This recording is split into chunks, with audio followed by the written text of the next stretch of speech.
Today we're going to talk about how brain-computer interfaces can be used as assistive communication devices for patients who have lost the ability to speak or type.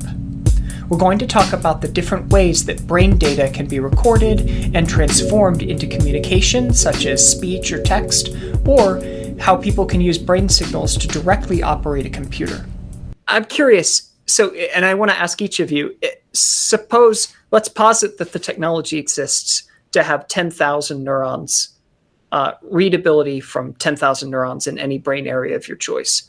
What's the assistive communication device that you would build in that case? Like, what's the brain area you'd want? What's the modality that you would choose? I'd start by asking the end user. It's going to depend what they want and what they need. I think people with different types of injuries are going to ask for different things. I think people who can't talk or communicate really fast at all, communication is going to be a major need. Someone who can perhaps talk but is paralyzed from the neck down probably wants reach and grasp and things like that. So there's not going to be a single application. Let's say for communication for someone who can't speak, can't type very easily. I think it's a Utah array style resolution from what we know, right?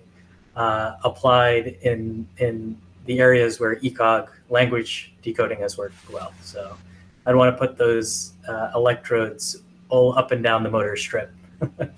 Just to chime in on your previous question about like optimal decoding and what to decode to get maximum speed, I think I would probably try to combine decoding of phonemes with decoding of semantics with, a Paradromics style array where you have tens of thousands of electrodes and you can put them wherever you want.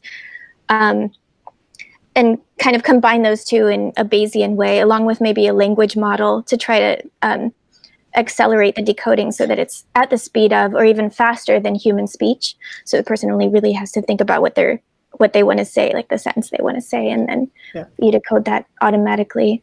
Actually, Beata, I'm glad you raised the language model because, Frank, looking at your work, the language model is really important.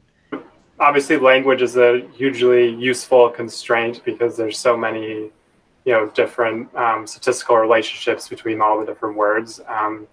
And so for handwriting, we were able to get about 95% accuracy without a language model. So still, not bad, but frequent errors, 5%. But then with a language model, we were able to get above 99% accuracy. So it's definitely very useful. And I think we've all experienced that, right? When typing on a smartphone, we make a few errors here and there, and as long as there's not too many, language is very constraining. Usually it corrects it to the right thing.